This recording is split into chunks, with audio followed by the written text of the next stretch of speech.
Let's take a look at some of the late games on Sunday in Week 9. And Eric, let's start with Steelers-Giants. Maybe more teams are going to fly the morning of their game now for late afternoon games. We all thought the Steelers were going to be completely thrown off by that, but they go into the new Meadowlands and win 24-20. Isaac Redman, third-string running back, a big day. What are some of your reactions to this game for both sides? Well, first of all, the Steelers have a run game. It doesn't matter almost who's in there. You know, Dwyer the last 2 weeks. Mendenhall will be back at some point, but Ike Redman with a terrific game today. And I was surprised that Mike Tomlin went for that fake field goal down 3 points. Either you kick it or you jam it in there. They've been running it up the gut the whole game.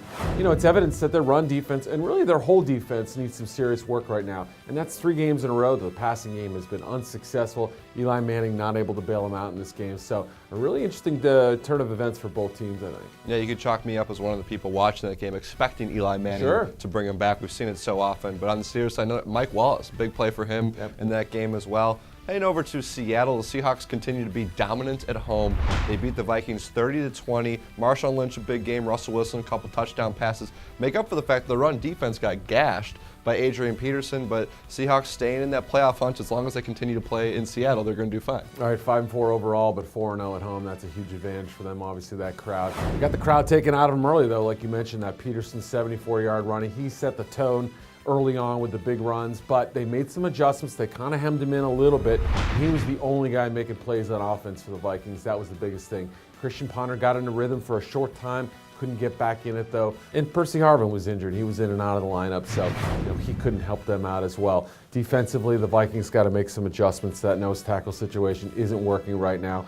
And the safeties, I thought, had a pretty mediocre game as Russell Wilson kind of picked them apart. Yeah, Minnesota really starting to unravel. Looked like they were atop the NFC North. They've been losing while everyone else in their division has been winning. The last game, kind of a wild one. Buccaneers 42, Raiders 32. The story, Doug Martin again. And really since the bye week, Doug Martin's been playing very well. Huge touchdown runs all day, 4 rushing touchdowns total, and the Buccaneers hold on in this one. And the only guy ever to have a 45-plus, a 60-plus, and a 70-plus yard touchdown in a game.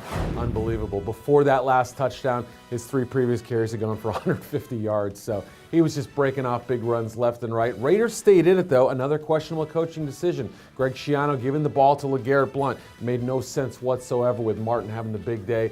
Raiders stay in it. They're only down 3 points, but Carson Palmer picked. He had 3 on the day. And really, you can't have Carson Palmer throwing it 61 times a game. I understand McFadden's injury kind of forced that situation, but they were below 7 yards a clip. Just didn't have enough big plays on defense to make them to win the game. Yeah, we've seen this too often with Oakland, that they've had some big games, and Carson Palmer late game interceptions just keeps them out of opportunities to win. So those are some of our snap judgments from the late games in Week 9. Be sure to check out our website for all of our analysis from Week 9 at ProFootballWeekly.com.